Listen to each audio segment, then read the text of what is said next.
Welcome to Not Milk Never Milk. Subscribe if you're lactose intolerant. You start by ensuring the system has updates and an admin session. This avoids permission issues. Open Task Manager, find Cortana or search UI and End Task, then restart Explorer to refresh the shell. Next, press Win+R, type Services. MSC, locate Windows Search and set to Automatic if it's not, then start it. Once done, reboot once to apply service state consistently. Doing these steps first prevents wasted effort on settings that won't take effect until services are running correctly. Now you repair the underlying components that power search.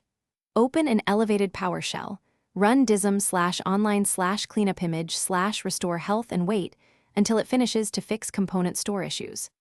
After that completes, run sfc/scano to repair corrupted system files that can break search. If Cortana or search packages remain unresponsive, re-register them with PowerShell commands that target the AppX package for Microsoft. Windows, Cortana. Make sure you run PowerShell as administrator and allow time for each tool to complete before moving on. You finish by rebuilding the search index and verifying the user environment. Open indexing options, click Advanced, then choose Rebuild. This forces Windows to recatalog files and often restores search results.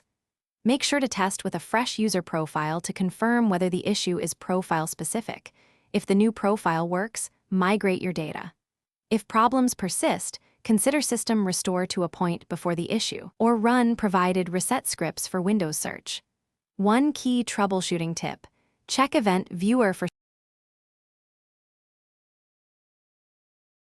Thanks for watching. If this was helpful, leave a like and consider subscribing. See you next time.